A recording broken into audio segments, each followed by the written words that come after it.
ಅಂಗವಿಕಲರ ಮಾಸಾಸನ ರದ್ದು ಹಾಗೂ ಆದಾಯ ಮಿತಿ ಹೇರಿಕೆ ಮಾಡಿರುವ ರಾಜ್ಯ ಸರ್ಕಾರದ ಕ್ರಮವನ್ನು ಖಂಡಿಸಿ ಹಾವೇರಿ ನಗರದ ತಹಸೀಲ್ದಾರ್ ಕಚೇರಿ ಎದುರು ಅಂಗವಿಕಲರು ಪ್ರತಿಭಟನೆಯನ್ನ ನಡೆಸಿದರು. ಸರ್ಕಾರದ ಈ ನಿರ್ಧಾರದಿಂದ ಸಾವಿರಾರು ಫಲಾನುಭವಿಗಳು ಸಂಕಷ್ಟಕ್ಕೆ ಸಿಲುಕಿದ್ದಾರೆ ಎಂದು ಪ್ರತಿಭಟನಾಕಾರರು ತಮ್ಮ ಆಕ್ರೋಶವನ್ನು ವ್ಯಕ್ತಪಡಿಸಿದರು. ಈ ಪ್ರತಿಭಟನೆಯಲ್ಲಿ ಮಾತನಾಡಿದ ಮುಖಂಡರು, ಅಂಗವಿಕಲರಿಗೆ ನೀಡಲಾಗುತ್ತಿರುವ ಮಾಸಾಸನ ಅವರ ಜೀವನಾಧಾರವಾಗಿದ್ದು, ಆದಾಯ ಮಿತಿ ಹೇರಿಕೆ ಹಾಗೂ ಮಾಸಾಸನ ರದ್ದುಪಡಿಸುವ ಕ್ರಮವು ಅನ್ಯಾಯಯುತವಾಗಿದೆ ಎಂದು ಆರೋಪವನ್ನು ವ್ಯಕ್ತಪಡಿಸಿದರು. ಈ ಆದೇಶವನ್ನು ಕೂಡಲೇ ಹಿಂಪಡೆದು ಎಲ್ಲ ಅರ್ಹ ಫಲಾನುಭವಿಗಳಿಗೆ ಹಿಂದಿನಂತೆ ಮಾಸಾಸನ ನೀಡಬೇಕು ಎಂದು ಒತ್ತಾಯವನ್ನ ಮಾಡಿದರು. ಬಳಿಕ ಪ್ರತಿಭಟನಾಕಾರರು ತಹಸೀಲ್ದಾರರ ಮೂಲಕ ರಾಜ್ಯ ಸರ್ಕಾರಕ್ಕೆ ಮನವಿಯನ್ನ ಸಲ್ಲಿಸಿದರು. ಅಂಗವಿಕಲರ ಹಕ್ಕು ಮತ್ತು ಕಲ್ಯಾಣವನ್ನ ಕಾಪಾಡುವ ನಿಟ್ಟಿನಲ್ಲಿ ಸರ್ಕಾರ ತಕ್ಷಣ ತನ್ನ ನಿರ್ಧಾರವನ್ನ ಮರುಪರಿಶೀಲಿಸಿ ಸೂಕ್ತ ಕ್ರಮ ಕೈಗೊಳ್ಳಬೇಕೆಂದು ತಮ್ಮ ಆಗ್ರಹವನ್ನ ವ್ಯಕ್ತಪಡಿಸಿದರು. ಅಂಗವಿಕಲ ಮಾಸಾಸನ ರದ್ದು ಮಾಡಿರುವ ಸರ್ಕಾರಕ್ಕೆ ಧಿಕ್ಕಾರ. ಅಂಗವಿಕಲರ ಮಾಸಾಸನ ರದ್ದು ಮಾಡಿರುವ ಸರ್ಕಾರಕ್ಕೆ ಧಿಕ್ಕಾರ. ರದ್ದು ಮಾಡಿರುವ ಮಾಸಾಸನ ಪುನರ್ ಆರಂಭ ಮಾಡಲೇಬೇಕು. ಅಂಗವಿಕಲರ ಮಾಸಾಸನ ರದ್ದು ಮಾಡಿರುವ ಪುನರ್ ಆರಂಭ ಮಾಡಲೇಬೇಕು. ಕೆಎಸ್ಟಿಸಿಎಫ್ ಜಿಂದಾಬಾದ್.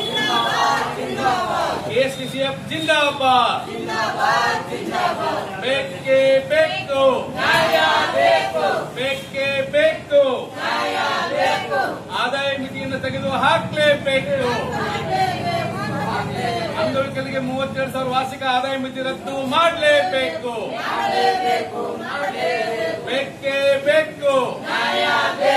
ಬೇಕೇ ಬೇಕು. ಅಂಗವಿಕಲರಿಗೆ ಅನ್ಯಾಯ ಮಾಡಿಸುವ ರಾಜ್ಯ ಸರ್ಕಾರಕ್ಕೆ ಹೇಳಿ ಧಿಕ್ಕಾರ. ಅಂಗವಿಕಲರಿಗೆ ಅನ್ಯಾಯ ಮಾಡಿಸುವ ಅಧಿಕಾರಿಗಳಿಗೆ ಹೇಳಿ ಧಿಕ್ಕಾರ. ಬೇಕು ನ್ಯಾಯ ಬೇಕು. ಅಂಗವಿಕಲರ ಮಾಸಾಸನ 10,000 ರೂಪಾಯಿ ಏರಿಕೆ ಮಾಡಲೇಬೇಕು. ಅಂಗವಿಕಲರ ಮಾಸಾಸನ 10,000 ರೂಪಾಯಿ ಏರಿಕೆ ಮಾಡಲೇಬೇಕು. ಕನಿಷ್ಠ 1,20,000 ರೂಪಾಯಿ ಆದಾಯ ಮಿತಿಯನ್ನು ಇಲ್ಲಿ ನಮಗೂ ಕೂಡ ನಮ್ಮದು ಮಾಡಬೇಕು ಅಂತ ಹೇಳಿ ಒಂದು ಹೋರಾಟವನ್ನು ಇಲ್ಲಿ ಮಾಡ್ತಾ ಇದ್ದೀವಿ.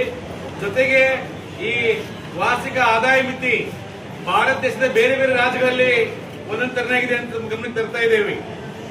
ಕೊಡಬೇಕಾಗಿದೆ, ಸಾಮಾಜಿಕ ಸ್ಥಾನಮಾನವನ್ನು ಕಲ್ಪಿಸಬೇಕಾಗಿದೆ.